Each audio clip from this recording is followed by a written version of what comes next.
this video, I'll be giving you some information on what is a use case. So I'm not going to teach you how to do use case diagrams, but I just wanted to let you know what is the concept of a use case and why do we use it. So to start off, a use case is a description of how the user will accomplish a goal using the system and its processes you are providing. So we are building a system for an end user. The end user also has a goal, and in order to achieve that goal, the end user will use our system and the processes that we provide in the system to achieve that particular goal. So in order to identify that goal, okay, and how the user is going to achieve that goal, we call it a use case. So to give you a very small example of what a use case is, we have a login. The goal can be very simple as a login, but it's a goal to the user to successfully log into the system. Let's take a retail application, placing an order. So a goal for a user can be primarily to place an order, and another use case can be to make a payment. So the user has to successfully make a payment in order to complete the order. So these can be split up goals which tend to be called as different use cases, because in every use case the user is trying to achieve something. So if you see the components of a use case, so these are on a high level the different components that a use case consists of. So the first one is you have an actor. So the actor can be of two types. You have a primary and a secondary actor. So the primary actors would be the main actors who would be directly interacting with the system, and secondary actors would be, maybe it could be the stakeholders, or it can be the people who are indirectly involved or indirectly interested in the working of the system. The next one is we have the system. So the system is going to be the software that you are developing. So the system also acts as a component in the use case. The next one is a path. So in order to achieve a goal via the system, the user has to take different paths. So the path is also a very important component in a use case. And when I say path, there are different paths. So you have an happy path, you have a sad path, and you also have an alternate path.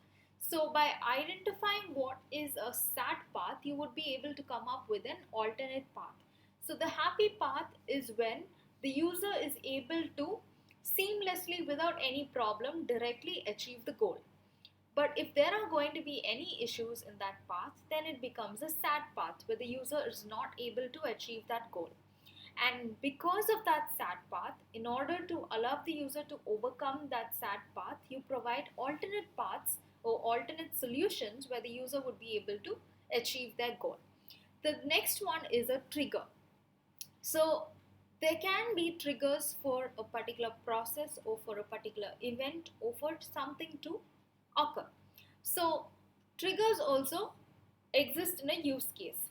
So it initiates an action. So you need to mention what are the different triggers also that might be possibly causing different actions or changes in your system. The next one is a precondition. So a precondition helps you identify what needs to be satisfied, the criteria that needs to be satisfied in order for an action to be taken. So precondition is another component, and the last one is a goal. So the end goal is the objective of a user, and this is also one of the components. So if you're coming in from a traditional waterfall, or if you're working in an agile, mostly it depends on the organization and how the organization documents and catalogs information and works with information. So in traditional waterfalls where you're dealing with different documents, you would find teams using use case diagrams in order to develop their use cases. But if you see in agile, mostly it's with user stories.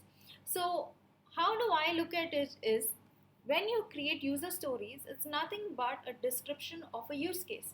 It's nothing but a use case, because your user story would contain, given this, as a user, I should be able to do something in order to get something out of that, or in order to achieve my goal. So in your user story, you're having the actor information, you're having the goal information, you're also having the different activities and steps that need to be completed, the acceptance criteria that need to be completed in order to achieve your goal. So how I look at it is, when you create user stories, it's nothing but some use case that you're trying to implement. So if you see here, use cases, the main thing that is included in use cases is you're having information about the actors that will be involved in your system, the system, you'll be having the path information, triggers, any preconditions, you'll be cataloging all this information. But use cases must never go too much in detail, that is in terms of the coding language that is going to be used, or any technical logics, or any other screen specific information. You're not going to include any of that. Use case generally will contain all these informations while avoiding too much of technicality. So this is some information that I wanted to share with you on use cases. So if you found this information useful, please do give it a thumbs up. If you haven't subscribed, please do subscribe to this channel, and do share your feedbacks. Thank you.